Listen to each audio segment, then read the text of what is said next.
Hey everybody, I just got my digital microscope a couple days ago and I was posting some pictures online of some of the stuff I took, and people were kind of excited about it. So I'd like to give you a little demonstration of it and some hints. This is the stand it came with. It's very easy to assemble. That slides in like that. This thing, it's a bit stiff, so it's not going to move around, but this thing just sort of pops down. Here's the aperture and the shaft. You can see how they fit each other. So that goes on. And then the straight gear engages with the gear inside for the adjuster things. The microscope itself can be handheld. It can be mounted very easily. You just drop it in place, or if you want to snap it on, or you can even take it down clear to here if you want. It has a manual picture taker, and there's a zoom too. I'm not exactly sure. I haven't been able to get the zoom to work, but I prefer not to use this to take pictures. This also has its own light source. There's an inline variable knob to turn the lights up bright or down low or off. So that's very nice. Now it has a lens cover. Make sure you take the lens cover off before you use it, because you won't get clear images if you don't. Then you just pop it in place.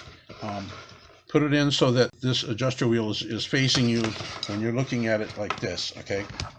Because that way, up is up, down is down. So okay, you'll be able to do that. As far as how big of the shot you want, you zoom it in as tight as you want to do it, and then you focus it, okay? Then if you want to do some fine focusing, just kind of tweak this a little bit. It's a little bit wobbly, but it's really, I prefer this stand to the other one. The other one was more like a gooseneck, where you would have this camera at angles like this and stuff. You want your field of view to be perpendicular to the aperture. When you're focusing on a small object, there's a very narrow range of focus. So if an object is like that thick, you could be focusing on the top part of it or the bottom part of it. So to have it at an angle guarantees that some of your stuff's going to be out of focus. That's why I like it straight down. Another nice thing about this is you can put it right flat against something and focus that in. And then you can carry this with you in your pocket and connect it to your phone. This can run on your computer or your phone.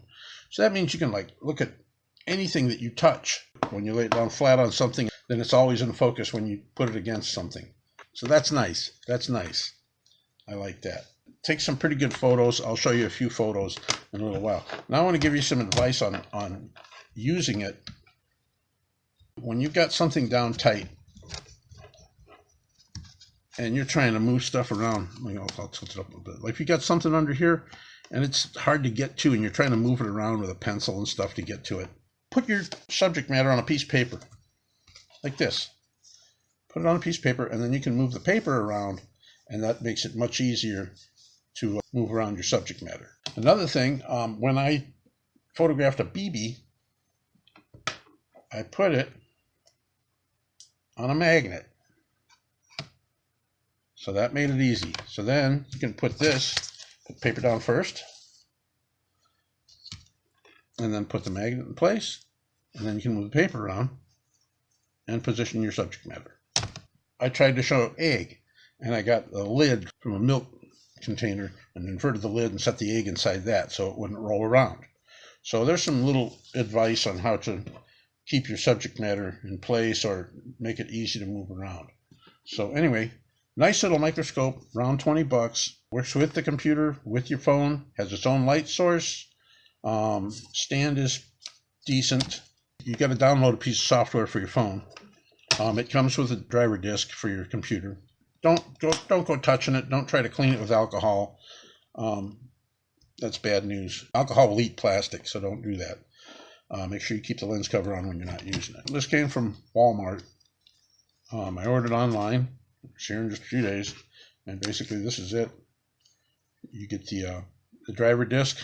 It says USB 2, but I checked it on USB 3 and it works on both of them, so it's fine. Oh, another thing. When you do put it in your computer. If your computer comes up with, do you want to allow this device, and has a little countdown thing, allow. And then go to devices. If your webcam comes on instead, go to the options and select the other camera. I was a little confused at first trying to get it going, so that's what I had to do. I had to go to options and select the proper camera, and boom, that came on. Let me give you a quick rundown here. This is Walmart shopping online. Those are optical telescopes. Here we go. Here's this one. Is that gooseneck that I was telling you about. That I didn't really care for that configuration. This one's closer to what I got, looking straight down. And you can see the price differences. Some of them are, well, look, there's one for $14.99. But it's got that gooseneck type, and I didn't want that. Now here's some with built-in screens. That's under $30. But, I've got my computer screen or my phone screen. So you can see the range is according to what kind of power you want, what you're going to apply it to. Sometimes people use these for soldering electronics and things like that. The reason I got mine was because I have particular things that I wanted to take good pictures of. My rock collection, for example. And I already used it to examine other small parts and things and small instructions and stuff that I couldn't see. So anyway, this is a rundown of the stuff that's available. Go to Walmart and put in digital microscopes, and you can take a look for yourself. So, all right, let's show you some pictures. This first shot is actually the camera looking back at itself in a mirror. Now, here is two shots of this BB. This first one is focused at the top of the BB, and if you look, the second one is focused at the base that the BB is sitting on. So that shows you the range of focus that an object can have when it's fairly thick. Now, here's a demonstration of light. In this first shot, the light is too bright. And in the second shot, I've turned the light down. This is encapsulated dry least.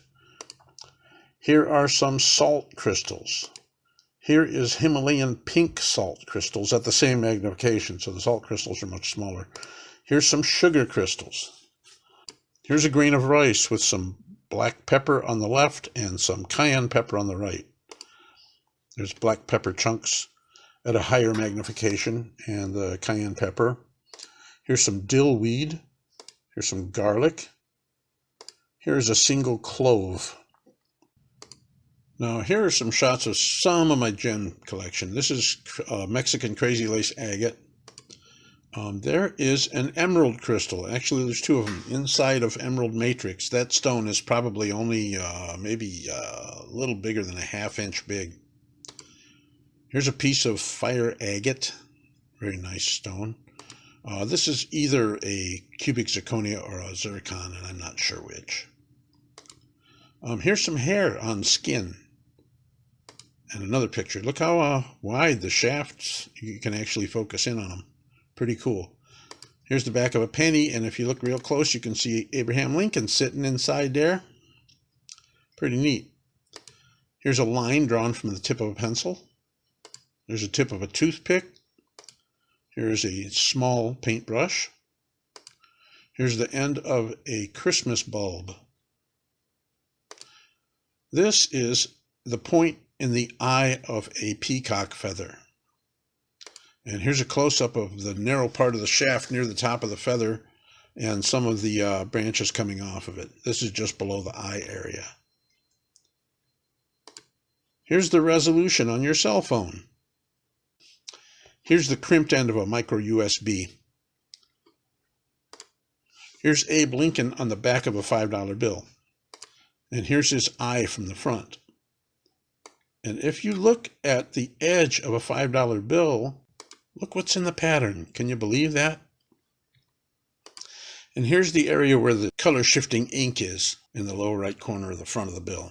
So anyway, there you have it. A little review of this nice little device. I'm real happy with it.